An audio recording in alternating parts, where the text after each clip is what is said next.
President Lee Jae-myung is in Turkey for his first summit with his Turkish counterpart Recep Tayyip Erdogan. The South Korean leader is about to be officially greeted by the Turkish president at a welcoming ceremony, which will begin in a matter of minutes. And today, here in the studio in Seoul, I'm joined by Professor Oh Jong-jin. Welcome. Welcome. Thank you for your invitation. Thanks for joining us. And also, I'm joined by Professor Ravshan Ibrahimov. Thanks for joining us. Thank you. Good evening. Good evening. Let's start with Turkey itself. How big is Turkey to begin with? Well, let's look at the map. You can see that it's quite a big country. And Turkey as a part of Europe, part of Middle East, part of Caucasian, part of Central Asia, and on the seaside of four seas, Black Sea, Aegean Sea, Marble, and Mediterranean. So it is for colorful geography and on the edge of Europe and Asia, so everything including. And if you talk about, like, let's say population, it's beyond 80 millions, even though now like the fertility rate decreasing, it is Muslim country. Traditionally, we know that fertility rate should be high, but it's a modernized and industrialized country. So of course, in any modernized societies, also now serious problem regarding to the minimum standard of fertility rate 2.1. It is below 1.45 now. And if to talk about, if you're interested in economic numbers, that is GDP, it is more than $1,320 billion for last year. Okay. This is the last numbers. And also, if to talk about GDP per capita, it's average around $15,000.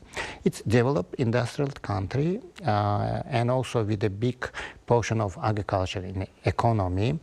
If we divide country, we can see that mostly urbanized seaside regions, western part of Turkey, while, for example, eastern part more agricultural oriented, and even GDP is diverse. Like if you go to the west of the Turkey, the average GDP per capita is around $30,000, while, for example, eastern part maybe can be $5,000 to $8,000. A vast difference. Yeah, big difference. It's historical reason and also, of course, geographic reason and some other aspects which make such perspective. And also very interesting, so political framework also reflecting this, let's say, how people voted during their their elections, like exposing their level of modernization of the different regions.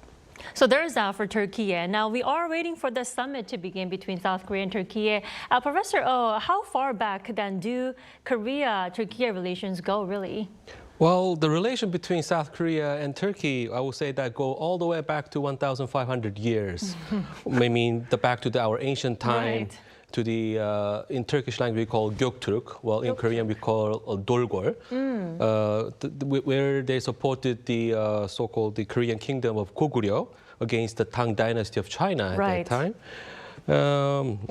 And more recently, so-called strong bond between the two countries is often said to have been deeply strengthened during the Korean War. So I would say that the Korean War, during a lot of Turkish brigade, about 21,000 troops were participated, and then it was the third most largest troop that helped the Korean War during that helped the South Korea during the Korean War. Right, that's why we are called the blood brother countries, right? Exactly. Then how did the two countries officially really forge their diplomatic relations? Yeah, I mean, well, I just told you about the ancient historical, so-called our legacy, but the Turkey was in the modern time. I would say that Turkey was the 10th country to recognize the South Korean government as the only legitimate government on the Korean Peninsula in 1949. So that was just right after the official we proclaimed our South Korean in 1948. Right. And on March 8th of 1957, Turkey officially established a diplomatic relation. So among the countries that recognized South Korea early on, Turkey was one of the earliest, I would say, I have to say that, and also the third country to open the permanent embassy in South Korea, just right after the United States and Republic of China, which is Taiwan. I did not know that. Yeah, so yeah, Turkey was the third country that have established a permanent embassy in Korea. So I would say that this the early recognition and diplomatic establishment placed Turkey in a leading position in forming formal ties with South Korea right after the Korean War. Okay, so historically we go back, more than 1,000 years, but diplomatically still we've come a long way as a diplomatic relations. Now, Professor Ibrahimov, excuse me. Now, this is President Lee's first official visit to Turkey since taking office in June. Now, how have the interactions been between the two leaders of South Korea and Turkey then? Well, after President He got a position, and President Erdogan called him, congratulated him, and once more officially invited him to visit Turkey. Right. That was the first contact between them both. And you know that it's quite earlier visit if compare since the President He took a position in presidential cabinet. It's positive sign since you know that the last official visit of Korean president to Turkey was around 12-13 years ago. Right. Quite long time. So that means previous presidents didn't visit Turkey. And there's some tradition which is also expectation from such countries like Turkey and some others, visits should be one by one. 4 years ago President Erdogan visited Korea. That means that until the Korean president not visit Turkey, another official visit will not be held place. And actually, we should mention in this instance that this is so crucial, the relations between the high level or different level between the countries will be sustainable and continuous. So that's why I think that it was very on time and right decision. And President Lee decided that at his early period of taking place in a cabinet of presidency, visit Turkey. And we know that this is some kind of tour of visits like Egypt, United Arab Emirates. We can see also some parallel in, let's say, agenda which discuss in these countries and also in Turkey. Well, for some point of view, it can be seen that for President Lee, it's like a visiting of Middle Eastern countries. Right. Turkey, it's also a Middle Eastern country, which is also true. From other side, it is also beyond of Middle East, because the subject what they will discuss and will negotiate, this is beyond of Middle East. I think we will talk about that. And also occasionally, because both presidents will visit Johannesburg, South Africa, in G20 meetings, there will be another contact between two leaders. So it is some kind of continuousness of meetings that this is positive sign for. Right. They had a phone call immediately, almost right after taking office in June, and also they had time to mingle in Johannesburg, right? But it is their first really face-to-face sit-down in Ankara today. Now, the most recent visit by a South Korean leader was Lee Myung-bak back in 2012, as you mentioned. Now, how crucial is President Lee's visit this time then? Well, as we just have mentioned, the South Korea and Turkey often described each other as blood brothers, as a phrase rooted not only in the deep historical affinity, but also in shared sacrifice of Korean War. But despite this symbolic closeness, unfortunately, the high-level Korean presidential visit to Turkey have been surprisingly rare, I have to say. Right. So President Roh Moo-hyun trip in 2005 was actually the first ever South Korean president visit to Turkey since the establishment of the first diplomatic relation, as I mentioned, in the 1957. So nearly half of the century later, I would say. It took them so long. Yeah, exactly. And then President Lee Myung-bak, as you have mentioned, made the next visit in 2012. But since then, more than a decade have passed without another Korean president setting foot in Turkey. Right. Actually, President Moon Jae-in have planned his visit in 2012 early. Actually, I was one of the organizers then, but unfortunately, it was canceled due to the COVID-19, which made this standing long gap. So I would say that this long-standing pattern has often been viewed as, I would say, an unfortunate contradiction. Very. While the two countries proudly emphasize each other as a brotherhood, But actually, the top-level diplomatic exchanges have been very infrequent, I would say. So for that reason, President Lee's visit now, I think, carries very exceptional significance.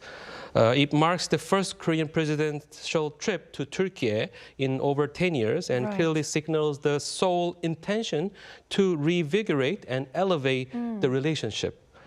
So, and also if you look at the agenda, it's also broader and more strategic than ever before, ranging from economic cooperation and supply chain and defense industry collaboration and energy cooperation and regional security issues that spans from the Middle East and Mediterranean and Eurasia. Right. So given the long diplomatic gap and the historical depth of the partnership, President Lee's visit feels very, I think, long overdue, I would say.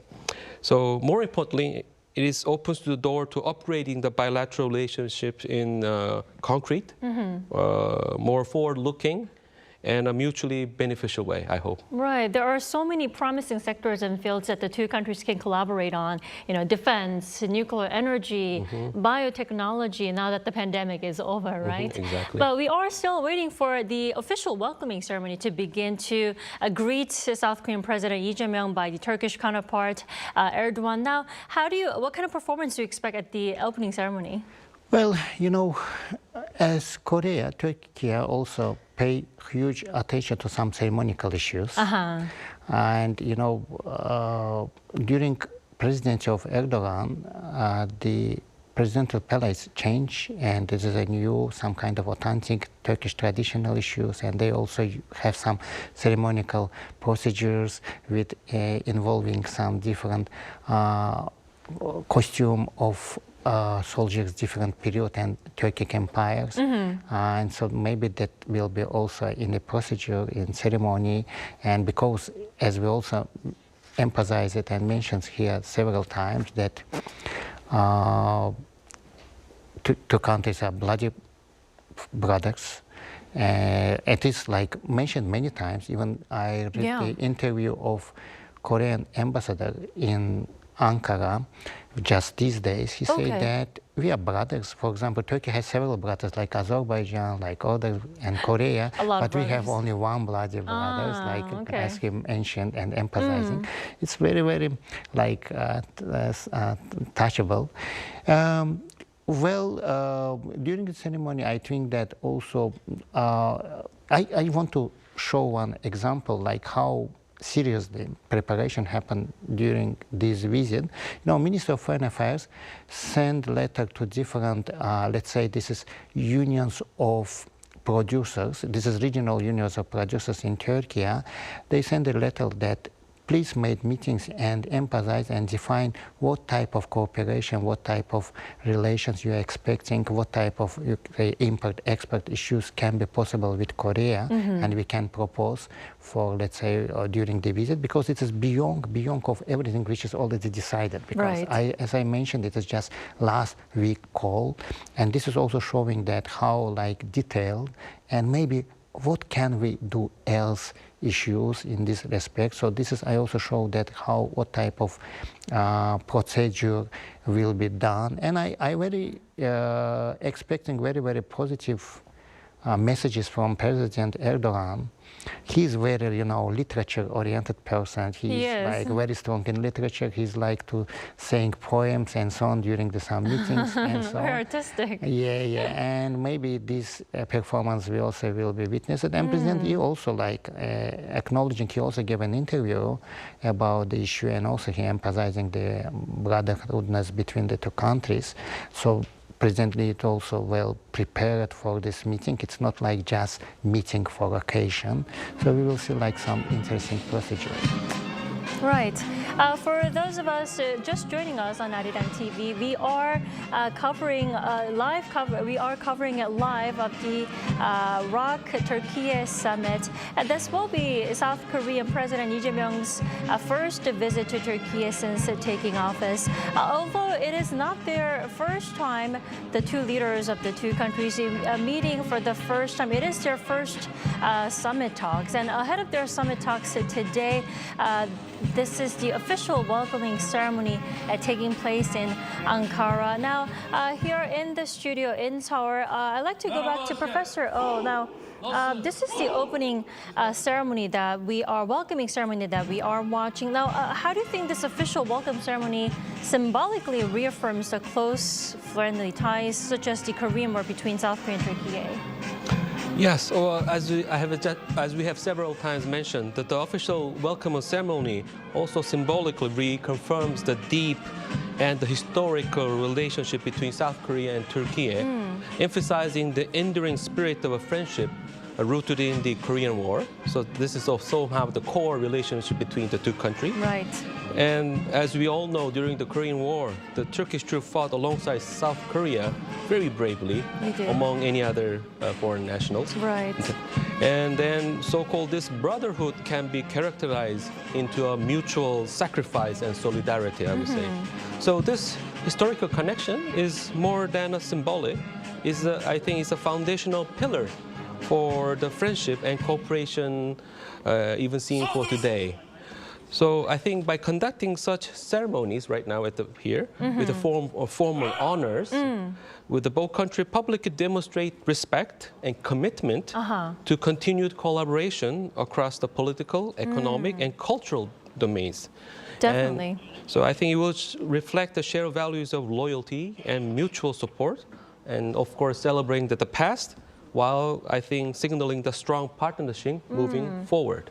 Right, looking back at the past that they have solidified through, backing each other during the Korean War days, and also looking forward to more years to come to, solidify their cooperation in many areas that we will be discussing in our later newscast. Now, Professor Ibrahimov, what are some perceptions of Turkish people on South Korean people, would you say? Well, it is rediscovering now, because we already mentioned that how important was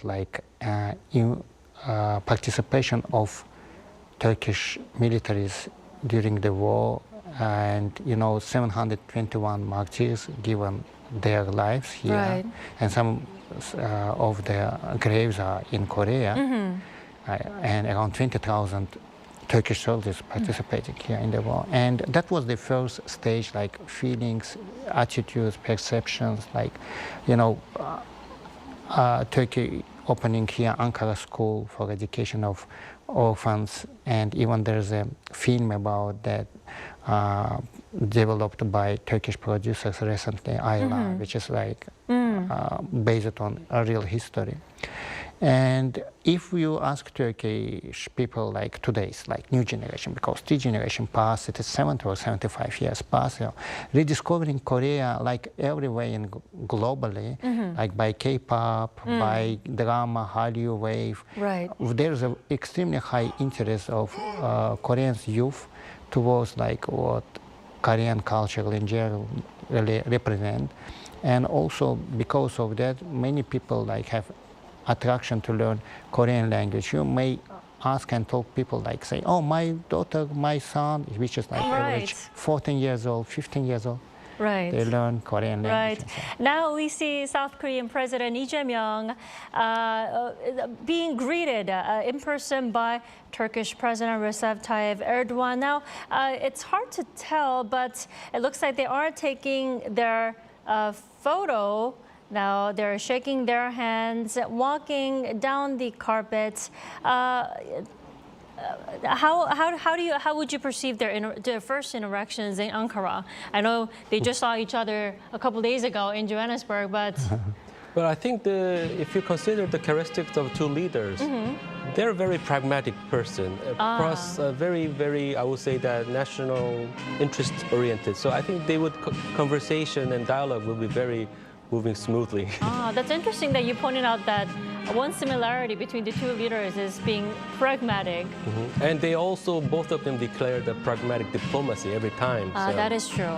Right. The so-called pragmatic diplomacy that President Lee Jae-myung has long pursued throughout his past year and a half, a half a year so far. Now, South Korea's national anthem is being played to fully respect the South Korean leader's state visit to Ankara. Now, Professor Ibrahimov just mentioned how much Turkish people are interested in South Korean people, in terms of culture, Hallyu, Korean wave. Now, what's the South Korean people's perception of Turkish people, would you say, as a fellow Korean? Well, I think I'm talking about this several times, but for the Korean perspective, I would say Turkey is very often viewed as a friendly and emotionally close country because, considering the geographic distance.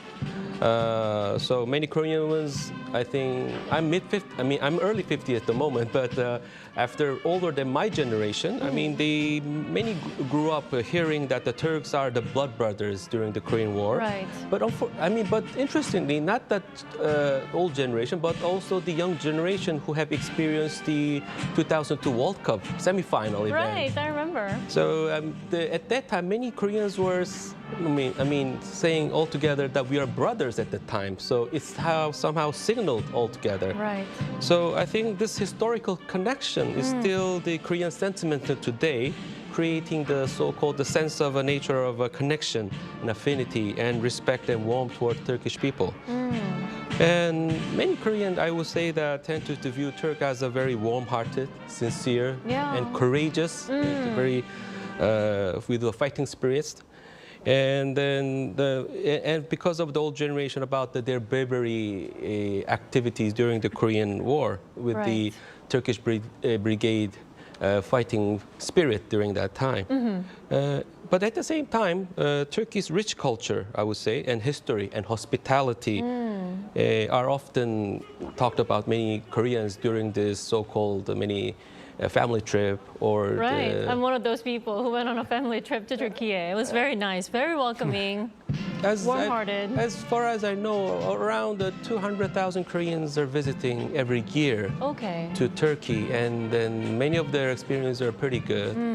And but not only as a place to visit, but also these days because of the Turkish airline connecting to Europe very shortly. Right. So now Seoul and Istanbul connections are not only for Turkey, but also connection to Europe. So, Turkey is much more somehow talking among many Koreans in positive sense. Being a hub for many travelers traveling from Korea. Now, Professor Odan, do you think this summit between President Lee Jae-myung and President Erdogan could generate any positive effect on the public sentiment in both countries? Oh, definitely. Since two Koreans have very, what you call, an asset of strong kinship together, when they see this kind of at the summit high-level meeting, this kind of events could not only just as an what you call one-time event, but also it can motivate many Koreans and Turks in positive way, generating, now we're going together and we can do some cooperation together. Definitely. Now, it looks like President Lee Jae-myung is being greeted by Turkish officials in Ankara. And those are the officials that include those from ministers from foreign affairs and all those ministries, right? The different ministries which will be involved in the negotiation process. I think that vastly represented, and also presently also accompanied with the numbers of ministers from Korea. Right. Because their discussion and agreement on different fields. So that's why I see that mostly many ministers, even the same Minister of Defense and others, the topics which will be decided there on the line, and so they are introducing right to the president. I do have to say Turkey is a strategically important position in both the Middle Eastern and European frameworks, as you have said, and so is South Korea in Northeast Asia. Now, how do you think this geographically strategic value could present risks or opportunities for bilateral security cooperation between the two countries? Currently, cooperative issue. It's extremely important. Yeah, for both countries, somehow more Korea, less Turkey. It's some kind of sea mentality, like making connection and trade via the seas, and of course having access to the open seas. Both countries, they have perfect geopolitical location and also access to the open sea. You know, the transportation of the freight via seas is the cheapest way, even though it takes some time, no matter. And also, you know, Korea is an export-oriented country and also try to like deliver it own production infrastructure beyond of Korea, being more approximate, more to the market and so on. We should only touch only one point about Turkey. Turkey is a member of the customs union with the European Union. That means industrial products can be going with the lower custom tariffs and quotas compared with Korea. So this is also a big advantage, and numbers of producers, Korean companies like Hyundai, POSCO, Samsung, of course, they produce some items which is also have access to the European markets. You know, first producer who started investing into the Turkish market was colorful televisions, which was produced by Korean company, Golden Star, and actually only in 1981 Turkey started broadcasting in colorful television, so it was additional need. So Turkey was the first who came, and it was introducing Korean model for development of Turkey, because it was Turgut Özal period, and it was liberalization of Turkey since the 1981. So Korea was a good sign for how to use, how to pursue the issue. As for geography, also it is Africa, it's also Middle East, and from this perspective, is also Turkey has very big connection to the, for example, African continent. Turkey has embassies in every single African country. So we can find many countries which so tight relationship, and also they have very tight relationship, like Somalia and other countries seems as a gate to the Africa. Egypt, very good relations, and recently it's developing. We also witnessed it as President Lee visited Egypt, so it is interconnecting everything, like in a framework, it's like mosaic. It's not like one country perception. It is very, very deep, detailed, and observed. Even if you see like United Arab Emirates and Turkey visit agenda, it is have some parallels. Right.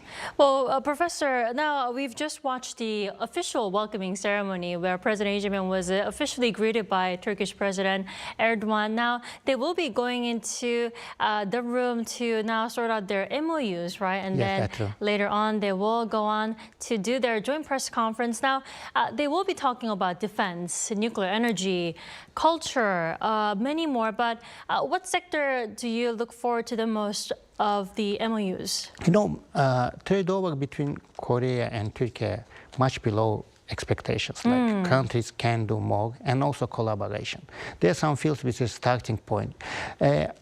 Even though I mentioned that Turkey is industrial developed country, it is mostly like heavy industry oriented country, while for example for Korea it is high technology oriented country. You know, add value impact of production and export in Turkey consists only 3%, which they want to change, because currently Turkish economy is in the middle income trap. Like in order to developing further step of economy, they need opening additional economic fields, and among them they are discussing about high technologies. Good example for that, collaboration with Korea. It can be like biotechnology. They just discuss it very widely.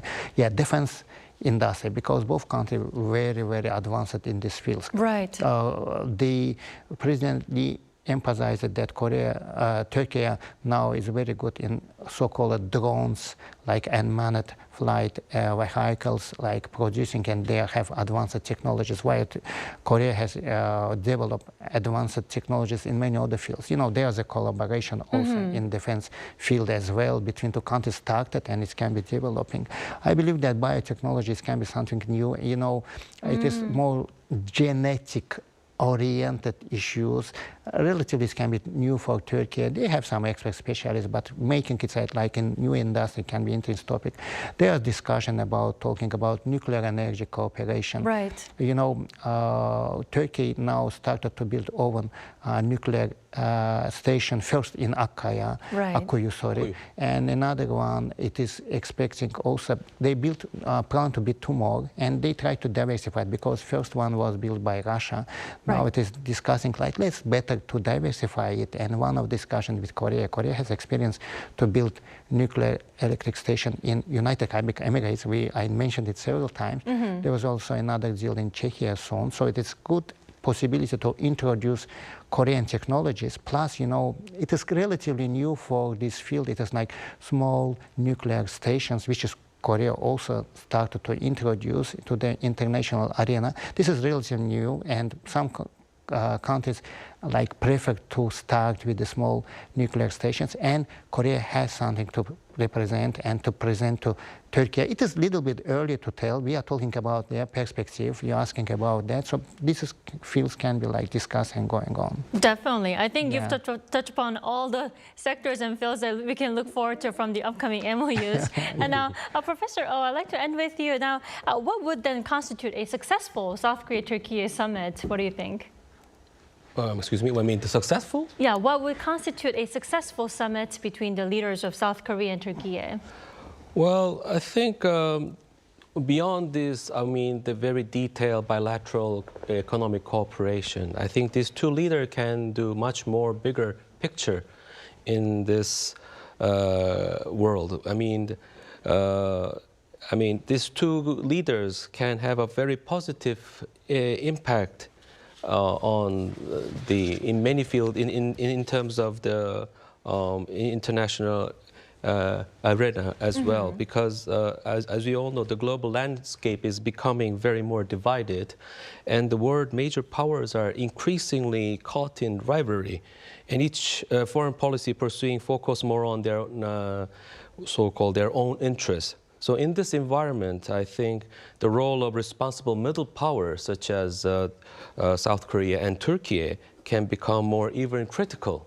So this summit is not only just bilateral benefits or interests, but also go beyond. President Erdogan often emphasized that the idea the world is bigger than 5. Yeah, the meaning that the global affairs should not be dominated solely by the handful of permanent powers. I think this perspective highlights the need for influential regional actors to step up and join in. Right. And then the so-called the South Korea and Turkey can be a both strong partner for the regional influence and stable diplomatic networks and growing economic and other strategic capacity as well. So I think that when such middle powers meet and coordinate, I think they can offer some fresh perspective to mediate tension and contribute to more balanced global solutions. So if you look at the recent development in the latest G20 meetings, we have seen that the great powers hesitate or to remain at that part. So I think in this at this point, I think the cooperation of the reliable middle power, such as the Turkey and Korea, can stand out more meaningfully. So I think this South Korea and Turkey summit is not just a symbolic, but also genuinely necessary in terms of this globally very divided world. Definitely. So, and one of the top of that 2 countries have many complementary strengths, like Professor Rovshan have mentioned, that the advanced technology and manufacturing capacity of South Korea and Turkey, And many of the industrial sectors are very so-called cooperative in many measures. So I think when we talk about this wide field of both sides can benefit, definitely I think we can expect more than the bilateral summit. So I think that we can think about more beyond meaning, that what two middle powers can contribute, such as the